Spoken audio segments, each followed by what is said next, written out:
Welcome, one and all, to the K.O.E. Nation for this very long time coming Johnnie Walker review. I am your King of Extreme Phil, K.O.E., the man of the hour, the man with the power, the man that makes the other podcast cower. You can, of course, find me at K.O.E. Nation on YouTube, TikTok, Twitch, and Twitter-X, depending on your perspective on Elon Musk this week. And folks, I am joined for this long time coming review by my indomitable broadcast partner, the one, the only, the 17-time Revolutionary Wrestling Podcast champion, non-chill filter, quadruple still, the blend master of ceremonies himself, Tony fucking G, and it's only fitting we do blend reviews. And now, Blend Master, we have a golden blend for you. Yes, Johnnie Walker Gold Label Reserve. This has been a long time coming. This is another one of those bottles I've been hanging on to for about 4 years, just because the occasion for this review never really hit. But now I'm more than a little curious here as to the gold label. Because what's Tony, the age statement on the gold? The age statement on the gold is, take a wild guess. We're not going to tell you. There you go. That doesn't speak well, considering the double black didn't have one either, so I'm cautious. But, Tony, it's got to be better. They put gold on it. Fingers crossed. Tony, you and I grew up listening to 90s rap and hip-hop. Gold on it makes it better. Buy the transitive property. Boy, you're really trying here. I'll give you that. You know, give me credit. I'm going to church it up whatever way I can, I suppose. All right. All right. To the nose. A little more gentle on the nose. Yeah, it's very delicate on the nose. Getting a lot more grain than I am, like, solvent. Like a peachy wheat. Yeah. I would say a little bit more fig, but yes. I could see fig. But... yeah, like a fruity... Yeah, like wheat. a Fig Newton. That makes sense. Well, T, I'm quite curious about this one. Been waiting 4 years to try this one, so slanjava.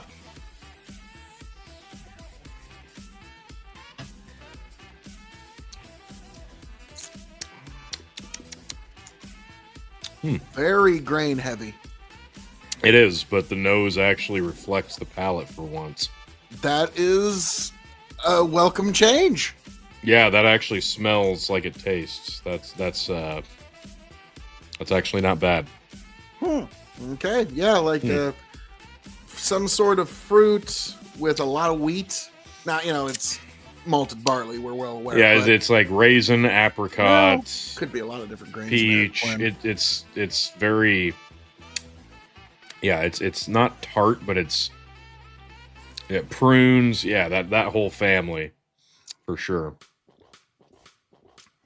Also doesn't dry your mouth out like some like that remind you of red wine and some of the dull. Right, but it's not overly oily either. No, this is the first Johnnie Walker release on their lower end line that I find quite delightful. Yeah, this is pretty good. This is actually all right. We finally found something. Okay, it took us 4 entries, but yeah. Well, T, we were going through the lower end of Johnnie Walker, so the low is pretty fucking low. This is true. So, T, we're going to grade this on a couple of 5-star scales. 5 meaning you have to have it before you shuffle off this mortal coil. 0 meaning pass it on by. The K.O.E. Nation has advised you well. So, T, we're going to grade this as a Johnnie Walker release. We're going to grade this as a Scotch. We're going to grade this as a whiskey. We're going to grade this on its shelving. And then, for those new to the show, the secret 5th question. So, Tony, as a Johnnie Walker release, how would you grade this? This is actually really pleasant, and yeah, the nose to the palate to the finish, it's all very consistent. So I'm gonna give this 3 as a Johnnie Walker. Actually, 3.25. 3.25. Okay. I'm gonna stick with 3 as a Johnnie Walker release. It's excellent, but like 3 stars is kind of right on the Johnnie Walker scale where this would land for me. Now, Yeah, but this as is one I'm actually not horrified by continuing sipping at. true, And that's but kind of like my barometer. we've also had Johnny Walker XR21. We've had blue. We've Sure. had green. So Yeah, I'm but trying there's a to keep lot of all that room to in mind. move up there, even at 3.25, and I like this a little bit more than like this is like red, but way more pleasant. But you can keep drinking and you actually enjoy it. It's not just boring. Okay. Okay. Well, then, as a Scotch, how would you grade this? Oh, as a Scotch, I'll give this a 2.75 because it's a blended. There's no age statement. It's very proof of type, but it's also not like overly exciting by any means. So, given the price point, the lack of an age statement, the fact it's a blend, not a single malt, I think that's a fair rating. Okay. Okay. As a Scotch, I don't want to give it 3. I don't want to give it 2.5. I kind of got to give it 2.75. It's right in There you there. go. It's above the middle line, but just there. Like for Okay. blended, this is actually where you're starting to get into some real quality. Yeah, It's like actual with quality. Johnny Walker Blue Label, 1 out of every 10,000 barrels goes into Johnny Walker Blue Label.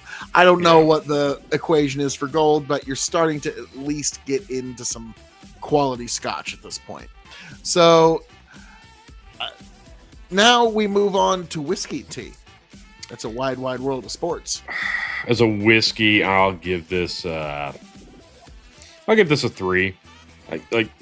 Cocktailing Scotch is not something I would really even consider doing, but this one would work for those cocktails pretty well because it's sweet, it's pleasant, it's non-intrusive, it's consistent. Like this, this is pretty damn good in terms of a base. So yeah, I think that makes sense. I gotta go 2.5 as a whiskey. Really? It's right in the middle. It's right in the middle there.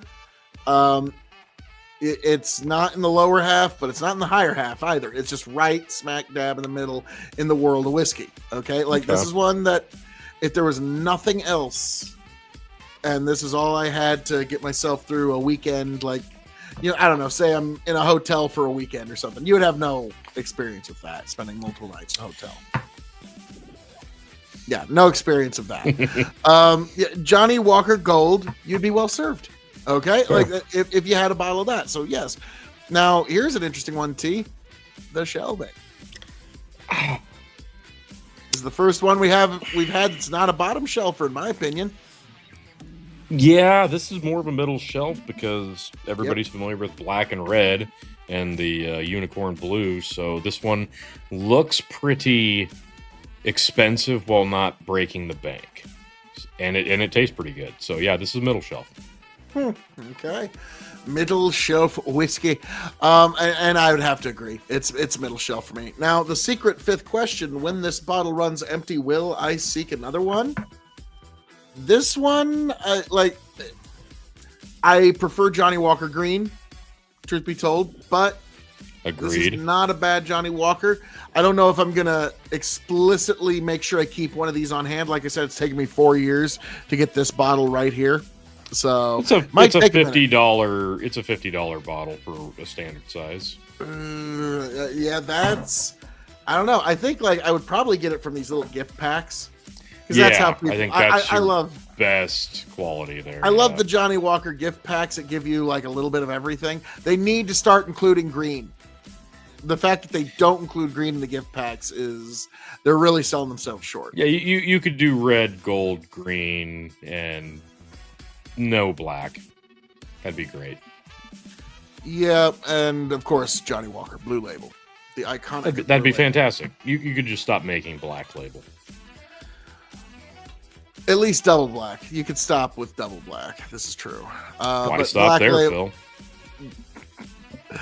Okay, Tony. I feel like your feelings towards Johnny Walker Black are now well recorded. You're a true lover, a true fan, and I know what to get you for Christmas this year. I will fight you. So, D, as I'm known to say around here, all that being said, thank you for joining us for this Johnnie Walker review. I am your King of Extreme, Phil K.O.E., the man of the hour, the man with the power, the man that makes you the podcast cower, the prince and potentate of the political parlance. One handsome man, if I do say so myself. You can, of course, find me at K.O.E Nation on YouTube, K.O.E Nation on TikTok, K.O.E Nation on Twitch and or X. Folks, you can find me wherever great content can be found. K.O.E Nation, it's where you need to be. And I am signing off and handing it off to my indomitable broadcast partner, the one, the only, the Blend Master himself, Tony fucking G. Thanks for stopping in. We'll catch you on the next one.